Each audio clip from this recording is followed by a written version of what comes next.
Siya ekhaya kaNgwane. Siphinde sibonge Ngwane ukuthola lithuba lekuhlala phansi sibe kanye kanye kuDudu Mshumayelo deSindvu. Ngina Nhlakanipho ngishisa live wakanzimanzi. Ngita nemibuto Ngwane. Kepha ke angiqale nganawo. Linyenti lale mibuto lesita nayo kusuke kuyimibuto lokhanza ukuthi bayayibuta labo labayibutako ngale ngetizathu letithi bakhona labanye bantfu loyaye esabe noma lomnye atihloniphe nje kuba kumnanzi umuntu nawuhlonipha abuke ukuthi ngeke ngibeke lendzaba yami la njengoba wonke umuntu uyafunza la angimane ngiyithathe ngiyifake ngale labatawukhona khona kuyibona abayilungise njengoba ngicelile ukuthi ingumbuto abamane bangibutele yona. Uyabhala lolobhalako la uthi ngikhulela kamake lomkhulu make wahamba emhlabeni ngase ngikhulela kamake lomkhulu ngiyasifunza isikole ngiyacetha nangithi nje sengilungisela kuyawufundzela isengakabuyi nalemiphumela yokucetha isikole. Cha Mthushu singani sami sesitobika sisu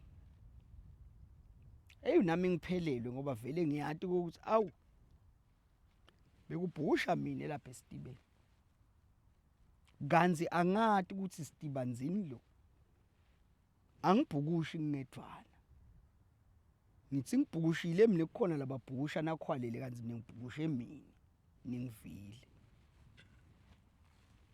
Uthi ke lo mbuto waleli jaha bafike laba basibike sisu kube kubi vele ngendlela kokuthi bagcine bangibhakishela tikhwama kamake lomkhulu bathi sengidiphethe vele angiphume ngihambe ngenhlanhla yami lenhle khanzakale ukuthi cha sebangithethe nasekolishi sengihamba vele ngihamba ukuthi sengiyohlala kamngani umngani uyasesihamba naye umngani niyongena ekolishi naye utihambela utiyela kuletinye indzawo kepha ke sengiphila khona.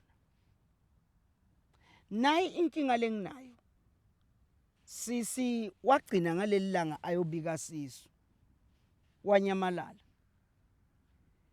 kwakona la eticingweni akalubambi licingo lwami kude nje la kwendako waqale ngathi nangimshayela angalubambi lucingo wakanye ngithi nangithi ngiyamshayela alukhathe lo lucingo lwami nyalo ke senginenkinga ukuthi angasathola kanje sanhlobo ngithi ngalenye ilanga sengifuna nami ukuthi kwentekani la beyambile neminyaka ngathola ekhaya kuba ukuthi ngikuphi ngashona khona nangifika vele ngiyamkhanza umntwana sowukhulakhulile naye ngoba seyihambile phela neminyaka lemibili seyiphelile nanga umntwana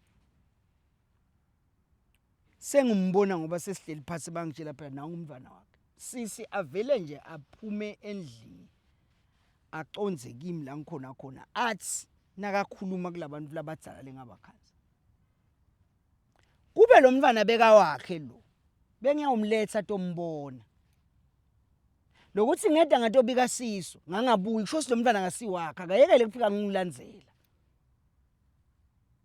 angake futhi ngake ngabuya kuye ngatomfuna imali yokondla umntwana ngagcina nje ngeke ekhaya kubo ngawubika siso ngahamba ngagcine ngimtholile baba walomntwana akusuwe wena ukhona baba lomntwana nanyalo ndliwa nguye nanyalo ngisenaye mina siphila naye ngivakashile nje lokungibona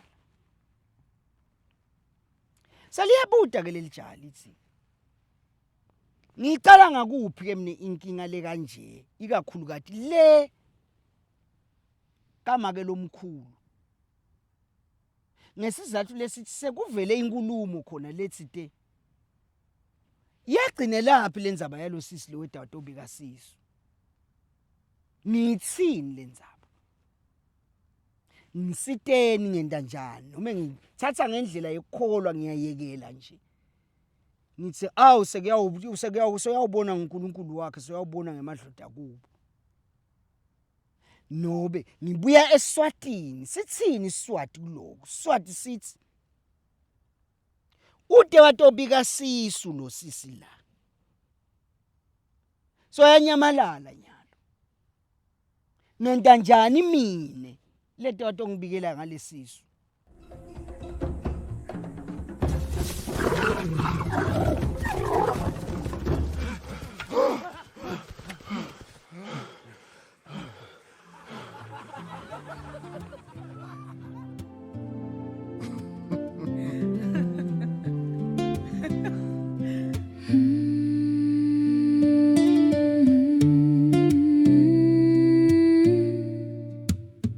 Wena-ke malokotha ngulomnyama kulosenhlambelweni, malokotha ngulomnyama ulonjengenyama yesibanda.